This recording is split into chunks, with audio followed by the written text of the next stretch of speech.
Sortie de bocal est un podcast qui s'adresse à celles et ceux qui veulent entrer debout dans la houle des vivants, selon les mots de la poétesse André Chédid. Rêver en action, accueillir nos fertiles transformations intérieures, nos hivers comme nos étés, oser de nouveaux chemins, grâce à des interviews, des bulles d'inspiration et des outils concrets. Ensemble, incarnons nos utopies avec confiance. Créons le monde à nos couleurs, en toute bonne humeur et paix intérieure. Je suis Emmeline Génaud et je reçois aujourd'hui Pascale Béga pour parler avec elle de la mort, du deuil, de la perte, depuis son expérience de maître enseignante en Reiki et de femme médecine enseignée par des nations amazoniennes. Bienvenue Pascale, bonjour. On va parler de fin de vie, après vie. Moi j'étais venue à toi intéressée par en fait une pratique, la pratique du bâton de deuil, qui me semblait vraiment une jolie pratique pour repasser les deuils autres d'ailleurs, au-delà vraiment des fins de vie, mais tout deuil qu'on peut rencontrer dans la vie. Donc peut-être déjà en quelques mots, tu peux nous présenter en fait qui tu es et ton activité et pourquoi en fait justement tu t'intéresses à ce passage fin de vie après vie. Alors pourquoi je m'intéresse à ce passage, mais j'en sais rien, parce que c'est comme ça, c'est la vie, on va dire. Euh, c'est vrai que c'est un passage ou un passage que je trouve fascinant et qui est difficile à passer, alors que la mort est la seule certitude qu'on ait en arrivant sur cette planète. C'est qu'on doit mourir un jour, on sait juste pas quand et comment.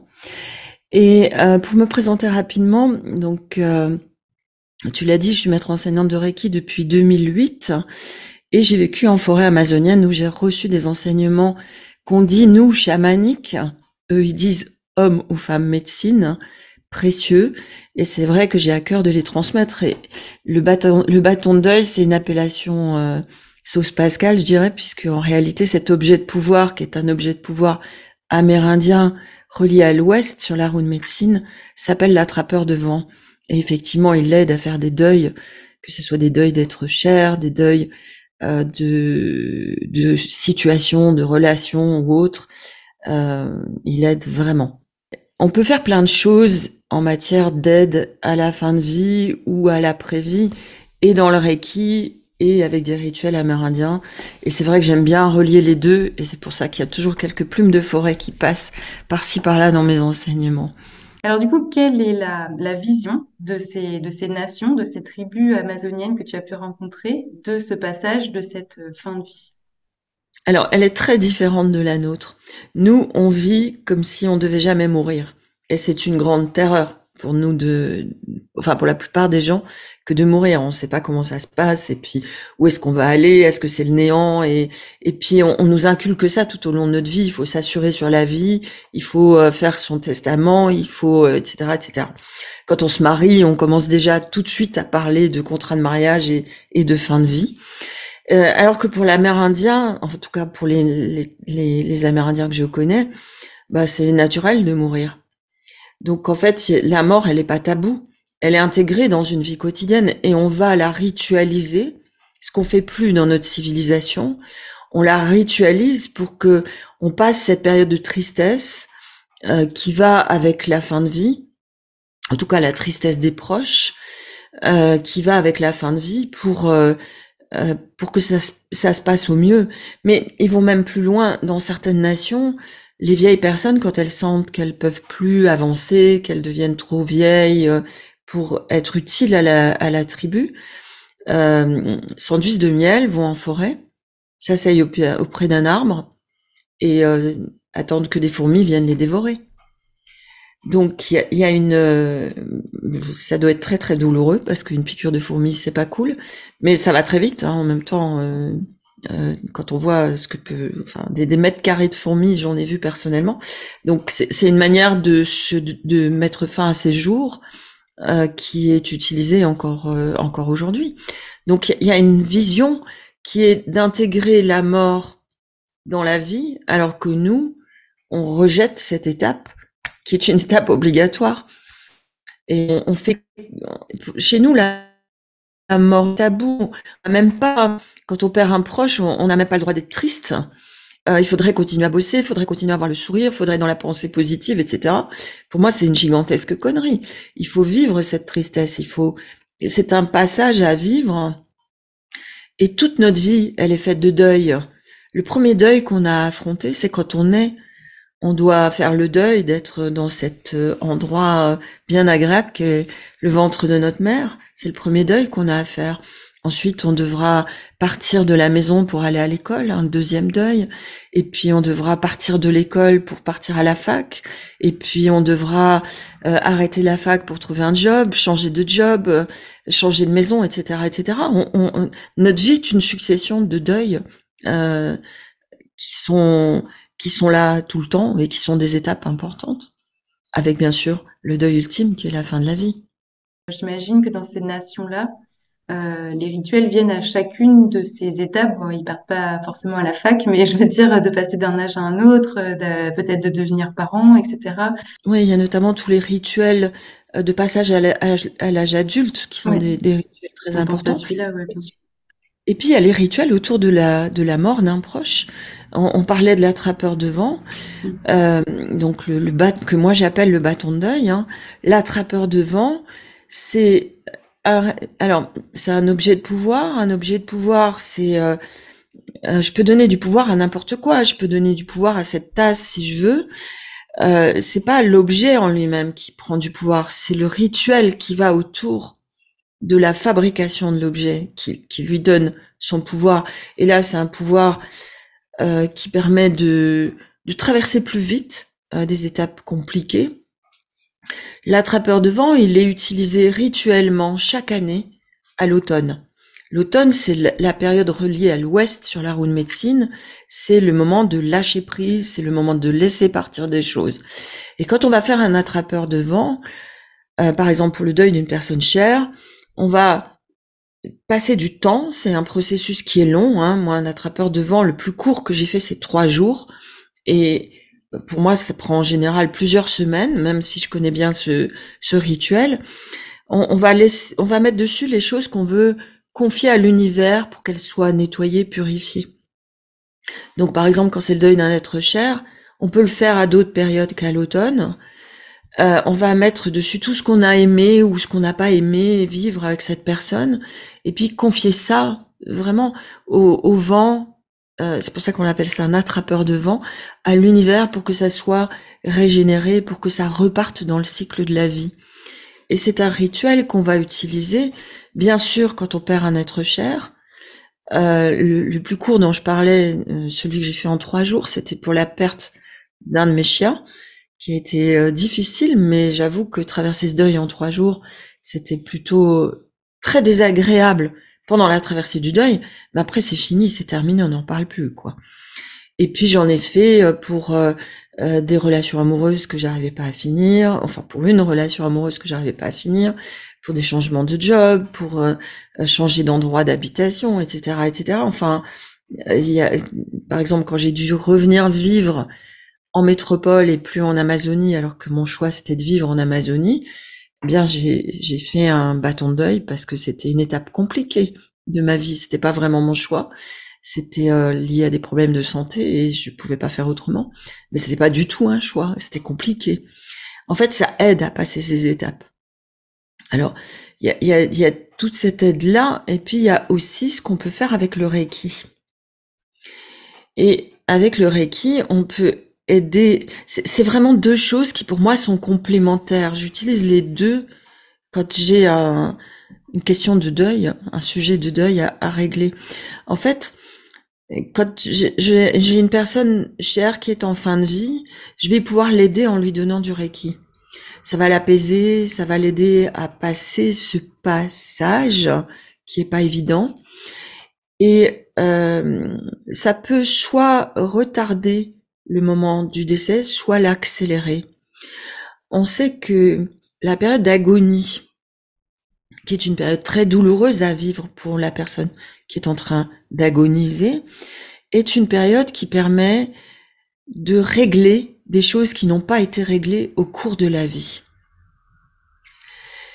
Donc en donnant du Reiki, on va pouvoir parfois, et sans rien attendre, réduire cette période de l'agonie.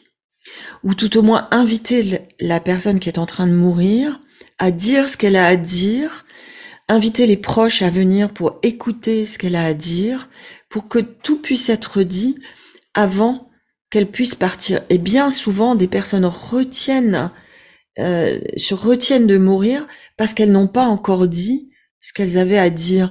On cite plein de cas où des proches qui vivent à l'autre bout du monde arrivent, voient la personne et décèdent dans les minutes ou dans un temps très court ensuite, parce qu'alors tout a été dit. Donc le Reiki peut aider pour ça.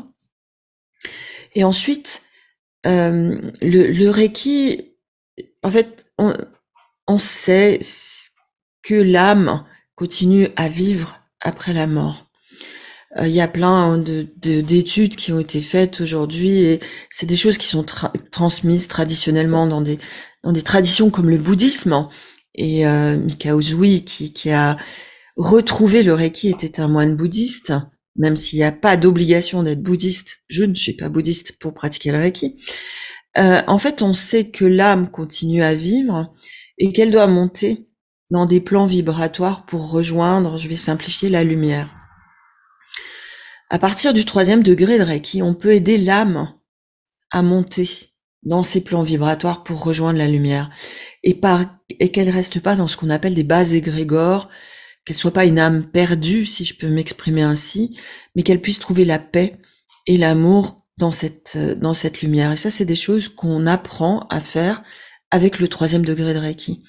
Donc il y a des choses très, j'allais dire faciles, oui, quand on a les symboles de Reiki, mais intéressantes à faire aussi avec le Reiki. Ok. Juste, est-ce que tu pourrais redéfinir en quelques mots le Reiki, en fait, pour les personnes qui connaîtraient pas du tout, juste pour qu'on Oui. comprenne bien. Reiki, c'est un mot japonais qui veut dire énergie universelle. Le ki, c'est le chi, l'énergie, et le rei, c'est l'univers. Et le Reiki, c'est à la fois cette énergie universelle et pardon, et la méthode qui permet de potentialiser cette énergie. On parle souvent de canaliser cette énergie. Moi, j'aime pas ce mot-là. Je préfère dire potentialiser cette énergie qui est présente partout autour de nous. On sait que la matière est faite d'atomes et que les atomes sont epsilon de matière et beaucoup, beaucoup d'énergie. On va potentialiser cette énergie pour pouvoir la redonner à un être vivant. Ça peut être une personne, ça peut être un animal, ça peut être une plante, ça peut être des situations, ça peut être plein de choses. Et donc, c'est cette méthode qu'a retrouvée Mikao Usui au début du XXe siècle au Japon et qui est aujourd'hui connue mondialement. Donc, le Reiki désigne à la fois la méthode et l'énergie. Okay, et on fait ça traditionnellement par, j'aime pas dire imposition des mains parce qu'on n'impose jamais rien dans le Reiki, mais par proposition de ses mains. Et très vite, à partir du 2e degré, on peut faire ça à distance. Ok, merci beaucoup. J'ai retenu ce que tu disais tout à l'heure, le fait d'utiliser, comment dire, de passer par ce rituel du bâton de deuil chaque année à l'automne. Déjà, je trouve que c'est vraiment intéressant comme démarche de se dire chaque année, je fais cet effort de m'alléger de tout ce qui m'encombre, en fait, finalement.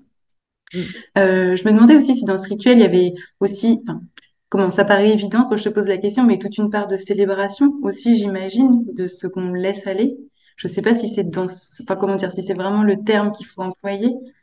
Je sais pas si j'emploierais le terme de célébration, mais pour moi, à l'automne, alors déjà, ce que je veux dire, c'est que moi, il m'est arrivé, je vais raconter une histoire rigolote parce que c'est vraiment, il y a 2 ans, je me dis, oh, cette année, j'ai rien à régler, je fais pas de bâton de deuil. Et je vais avec une amie en forêt. Et c'est une amie qui connaît le rituel de l'attrapeur de vent, du bâton de deuil. Et elle marche sur une branche qui se lève, qui est grande comme nous. Et c'est une branche fourchue, comme il faut pour faire un bâton de deuil. Et elle me dit, tiens, c'est pour ton bâton de deuil. Je dis, mais j'ai décidé de pas en faire cette année. Si, c'est ton bâton de deuil. Et effectivement, j'étais convaincue qu'il fallait pas en faire un. Je le ramène, je le laisse mijoter quelques jours sur ma terrasse et puis oui, j'avais un énorme bâton de deuil à faire, donc je me rendais même pas compte moi-même que j'avais quelque chose à régler. Donc quelque part, la vie, elle nous appelle aussi quand on sait l'écouter à faire des choses. Et ce que je trouve très intéressant à l'automne, justement, c'est de se dire qu'est-ce que je trie là? Qu'est-ce que j'ai envie de garder? Qu'est-ce que j'ai envie de laisser partir? Et de le faire à la fois, moi j'aime bien le faire à la fois avec un bâton de deuil et à la fois dans le physique. C'est-à-dire, par exemple, en rangeant mes placards, en triant les vêtements dont je veux plus, en triant les bouquins dont je veux plus, etc. Et cette énergie qui est une énergie nettoyante, elle permet de laisser de la place à ce qui vient derrière.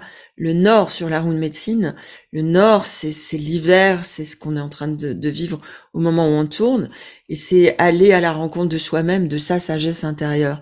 Donc, comment aller à la rencontre de soi-même si on n'est pas, si on n'a pas fait le tri? Et je trouve que relier les choses au plan physique et au plan euh, émotionnel et spirituel, c'est très intéressant. Oui, je te rejoins tout à fait. Et bah oui. Moi, c'est pareil, cette année, je l'ai vécu vraiment pleinement avec mon déménagement et j'ai vraiment touché du doigt ce que tu dis en fait, avec cet aspect de physiquement laisser des choses et sentir à quel point ça ouvre quelque chose, même si sur le coup, il peut y avoir des moments où ça grince, où ça frotte, où c'est inconfortable, comment ça ouvre de la place à autre chose et comment ça allège, vraiment, c'est impressionnant. C'est aussi, pardon, une vision amérindienne, ça. Mm. Euh, je laisse aller ce qui doit partir avec confiance, ça c'est important. Je sais que de toutes les manières, j'aurai ce qu'il me faut. Parce que quoi qu'il m'arrive, les Amérindiens disent ça, quoi qu'il m'arrive, j'ai la ressource à côté de moi, à moi de savoir l'identifier et de savoir l'utiliser. Mais c'est aussi une démarche très amazonienne, parce qu'en Amazonie, tout pourrit, tu peux rien garder. Si tu veux garder des bouquins, en une année, ils sont mangés par les poux de bois. Si tu veux garder des vêtements, ils moisissent. Si tu veux garder, enfin, du métal, ça rouille. Ce qui se garde le mieux, c'est le plastique. C'est terrible à dire, mais c'est comme ça. Mais donc, tu peux pas garder d'alimentation, tout se dégénère extrêmement rapidement. Donc, cette notion de lâcher prise, elle est, en fait, on garde rien parce que ça sert à rien, quoi. Et de toutes les manières, il y a ce qu'il faut. Et alors que nous, dans notre civilisation, on a tendance à garder, garder, garder, en se disant, si jamais ça pourrait servir, ça pourrait être utile. Si jamais quoi? Tout à fait. Mais je l'ai vraiment vécu comme ça, comme une expérience de faire confiance à la vie, de faire confiance à nos ressources intérieures aussi pour rebondir. Et en fait, je crois qu'on fait du grasping. Enfin, on s'accroche à beaucoup de choses au-delà du matériel. On s'accroche à, voilà, à nos identités, à nos diplômes, à, voilà, à des expériences professionnelles. Et moi, j'ai senti qu'à un moment, c'est important aussi de dire, OK, voilà. Et pour moi, la notion de célébration, elle est importante parce qu'on peut se dire, OK, je célèbre cette phase de vie, je célèbre cette relation, peu importe quoi, ce lieu de vie, etc. Et je le laisse aller. Voilà, c'est clôturé, c'est présent dans mon cœur quelque part, mais voilà, j'ai pas besoin de le garder sur mon dos. Oui, et on peut aussi, je trouve que c'est très intéressant de relier ça à la gratitude. Et merci pour ça. Je le laisse partir avec confiance et merci pour ça. Merci pour ce que j'ai vécu. Merci pour ce qui m'a été donné. Le relier à la gratitude, ça Bah, renforce l'effet. ouais, tout à fait. Bah, pour moi, la célébration, c'est lié à la gratitude. Donc oui, exactement. Ouais, je te rejoins là-dessus. Ce que je voulais aussi, sur quoi j'avais envie de dire quelque chose, c'est sur la notion de cycle, qu'on retrouve aussi dans l'impermanence des bouddhistes, hein. Encore une fois, les courants se rejoignent. En fait, on respire, on inspire, on expire, on inspire, on expire, on inspire, on expire. C'est ce qui nous met en vie, c'est ce qui nous rend vivants. Et s'il n'y a pas de mouvement, on est mort. Et depuis un petit moment, je me demande si, en fait, s'incarner, mourir, s'incarner, mourir, c'est pas comme une respiration sur une autre échelle, dans un autre espace-temps. Mais j'ai vraiment cette impression-là, c'est je vis, je meurs, je vis, je meurs, je vis, je meurs, et je peux rien changer à ça, et Dieu merci. Je vois tout à fait l'image et ça me parle énormément. Et cette notion d'inspire-expire, je crois qu'on la vit quotidiennement. On peut être en lutte contre ça assez régulièrement parce qu'on a envie d'être toujours voilà, en haut, mais il y a des moments où on a besoin d'être en bas. Et mon autre question, du coup, c'était quand tu parlais du Reiki, justement, moi, j'ai fait que le niveau 1, mais pour avoir expérimenté, je me souviens que justement de soutenir quelqu'un, en fait, ça permet vraiment de se nourrir soi-même. Enfin, moi, j'ai ressenti comme ça. Il y a comme l'énergie, en fait, elle nous traverse. Enfin, je sais pas, peut-être que c'est pas ta vision des choses, C'est mais juste. et du coup, euh, ça me faisait penser, du coup, quand tu accompagnes des personnes qui sont en fin de vie, ou peut-être que tu accompagnes aussi des proches dans ces situations-là, qu'est-ce que ça t'apporte, toi, et qu'est-ce que ça te fait vivre? Parce que j'imagine qu'à chaque fois, ça doit quand même, toi aussi, te transformer un peu, en fait. Comment tu vis ça en tant qu'accompagnante? Alors, déjà sur le fait que le Reiki nous traverse, oui, je suis d'accord avec toi complètement. Moi, je dis toujours: «Demandez-moi du Reiki, je vous laisse que les miettes, je prends tout pour moi». Puisqu'en fait, effectivement, on va potentialiser cette énergie pour la redonner, mais on se sert en premier, soyons clairs. C'est comme ça que ça se passe, donc oui, je dis toujours: «Vous aurez que les miettes». Alors pour répondre à ta question, en fait, déjà, j'ai plusieurs exemples qui me viennent en tête. J'ai accompagné une personne pendant son agonie, pendant 3 semaines. Elle était hospitalisée et les soignants me disent, elle criait tout le temps, elle criait de douleur 24 heures sur 24.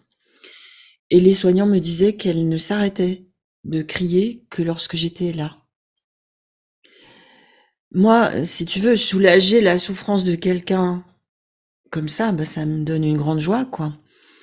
Avec beaucoup d'humilité et beaucoup de simplicité, hein, parce que pour moi, ça va avec le Reiki, ça.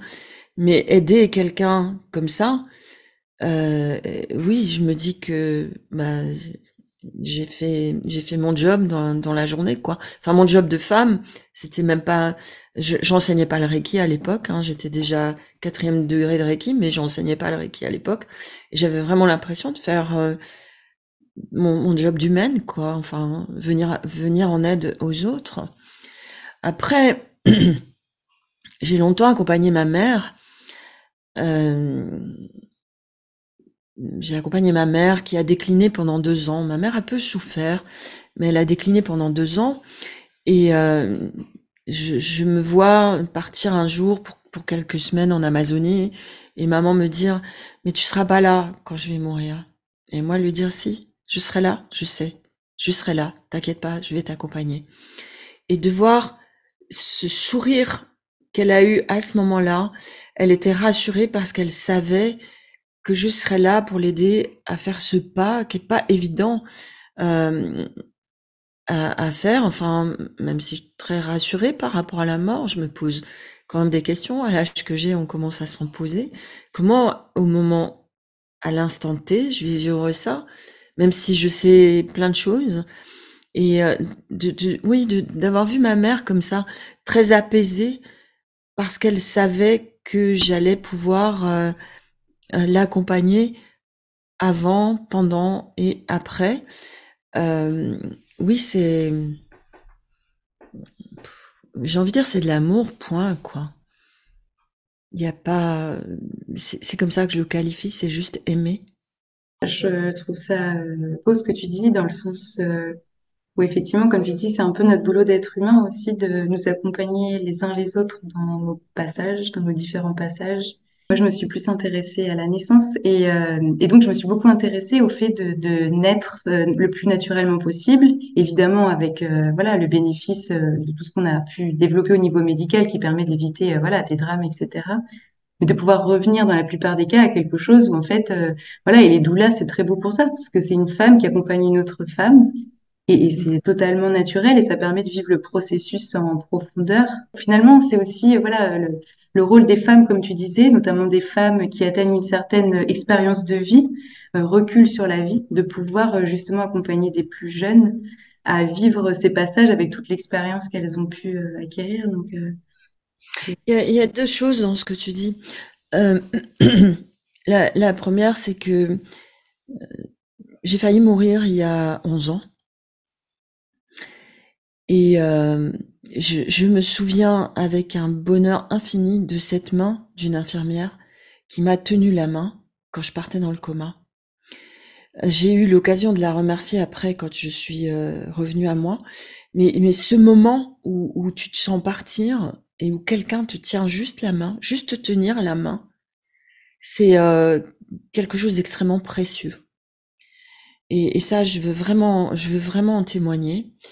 Et la deuxième chose, c'est que effectivement, ces passages que sont la naissance, la mort, ils sont pas évidents. Et je pense que c'est très intéressant que les anciens expliquent aux plus jeunes quelles sont leurs manières d'aborder ce passage. Euh, Tu vois, quand on arrive dans le grand âge, je pense quand on a plus de 80 ans, 85, 90 ans, et que on peut expliquer à des gens de mon âge ou de ton âge, euh, qu'est-ce qu'on vit, comment on aborde ce passage. Je trouve que c'est très intéressant. J'ai une tante qui est très âgée et qui me confie plein de choses. Et je trouve que ça donne des visions différentes, ça donne des couleurs différentes à ce passage qu'il faudra faire.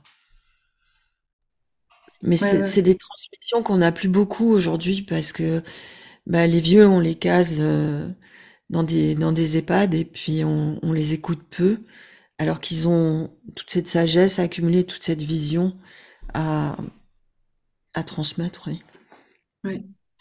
Et puis même quand il n'y a pas forcément les mots et que les personnes sont plus forcément en capacité de raconter de manière très cohérente, je trouve qu'il y a comme quelque chose qui se transmet aussi d'un certain justement détachement, d'une autre façon d'être en vie, qui a rien à voir. On va voir une personne très âgée dans une maison voilà, de personnes anciennes. Nous, on est dans notre vie trépidante, mettons avec des enfants, etc. Il y a comme quelque chose qui nous choque en fait dans le bon sens du terme et qui nous, comment, tu vois ce que je veux dire? Oui. Qui nous fait mettre une certaine perspective en fait.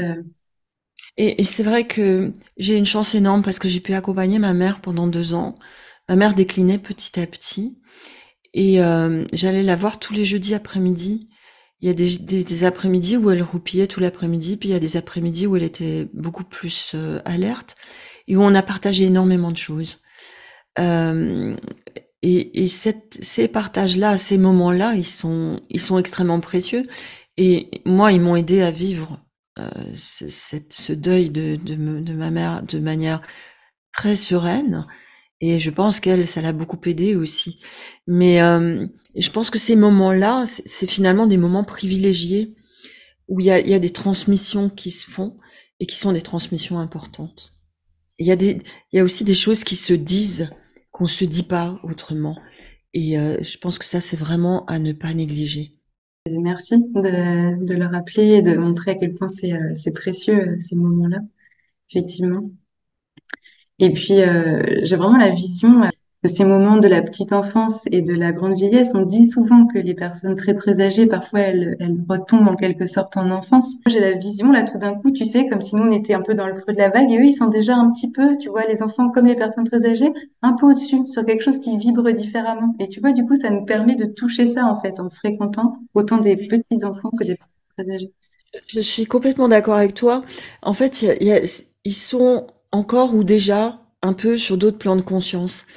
Et j'ai vécu par exemple une expérience avec une de mes petites filles quand elle avait 2 mois et demi, où j'étais seule avec elle, où elle m'a regardé là, dans le troisième œil. Et je peux te dire que c'était pas le bébé qui me regardait, c'était cette âme qui est une âme, je pense, très avancée, et où moi je me suis sentie, ok, je vais te guider tout ce que je peux, mais je suis toute petite à côté de toi et je vais t'aider à développer ton potentiel. Et c'était vraiment ce message-là. Et ça, c'est quand on est justement sur ces plans de conscience. On est encore un peu relié à d'autres plans, ou déjà à d'autres plans de conscience. Effectivement, ton image de la vague, elle est très intéressante et elle reprend cette sinusoïde de la respiration. Oui, oui, tout à fait. On le sait, par exemple, il y a des choses qu'on peut pas faire sur un enfant tout petit dans le Reiki, parce que ça le fait péter une durite directement, parce que il est encore un petit peu pas complètement là, quoi, encore un petit peu relié à ce qu'il était avant. Bah, merci Pascal. Tout ça, je trouve que ça nous rappelle d'être avant tout humain, quoi. Et je pense que d'être conscient, tu sais, le fameux memento mori, ça aide à justement à vivre pleinement notre humanité en lui donnant vraiment toute sa valeur dans toutes les petites choses, comme tu disais tout à l'heure avec cette infirmière qui te tenait la main, voilà, le sourire qu'on peut transmettre, les petites choses qu'on peut apporter aux autres, qu'on peut s'apporter en fait les uns les autres. On donne pas pour recevoir, mais simplement voilà de se sentir dans une communauté, comme tu as pu le vivre, j'imagine très fort dans les nations amazoniennes, quoi, où l'entraide est essentielle pour la survie. Parce que sinon, j'imagine qu'on ne tient pas très longtemps dans un milieu difficile. Donc, C'est une expérience que je ne conseille à personne. D'essayer de vivre seul en forêt amazonienne, c'est compliqué, effectivement. ouais, ouais, j'imagine. Même si passer une nuit seule en forêt amazonienne est une expérience initiatique, mais le faire longtemps, pas bonne idée.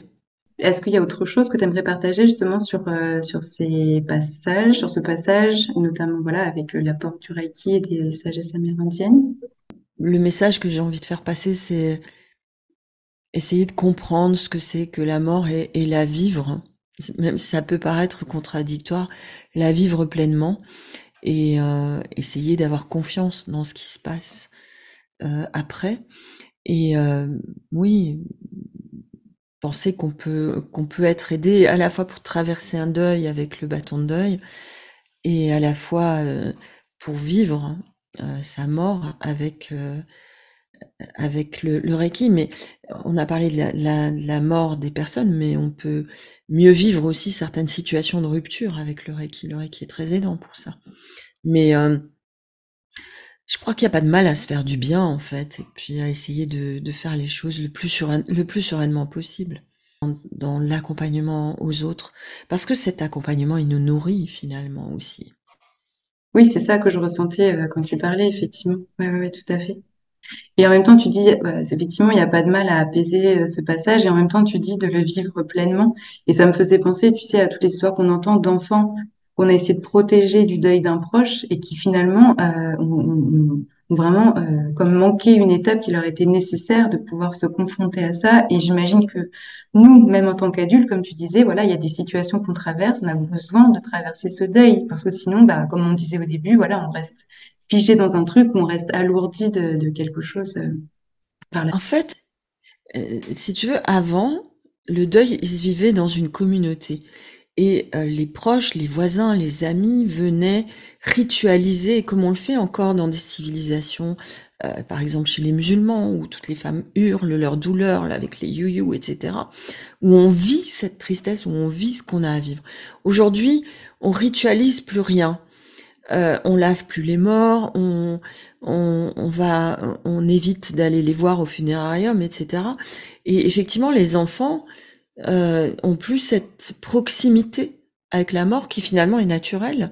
Et du coup, on en a de plus en plus peur. Alors que avoir peur de la mort, ça sert à rien. Même si objectivement c'est difficile de pas en avoir peur. Mais de toutes les manières, faudra y passer. Donc en avoir peur, ça sert vraiment à rien, même si c'est pas facile. Et je pense que c'est autant que la naissance, quelque chose du registre de l'épreuve initiatique. Pour moi, c'est l'épreuve ultime. Le deuil d'un proche, c'est l'épreuve ultime, et la mort, sa propre mort, c'est l'épreuve ultime. C'est vraiment sauter dans l'inconnu, dans le vide. Mais en même temps, il y a tellement d'expériences de mort imminente qui nous disent qu'on va arriver dans l'amour inconditionnel et que c'est très agréable, qu'on n'a pas de raison d'en avoir peur. Après, il y a aussi plein de personnes qui ont des souvenirs de vie antérieure, de choses comme ça, même si je pense qu'aller faire du tourisme dans ces vies antérieures, c'est une gigantesque connerie. Parce que c'est quand même bizarre quand les gens racontent leur vie antérieure, ils étaient tous princes ou princesses et il y avait vraiment personne qui nettoyait les chiottes. Je me demande comment ils faisaient. Mais bon, voilà. Enfin, donc et ça peut être très désagréable de revivre certaines situations qu'on a vécues dans des vies antérieures. Moi,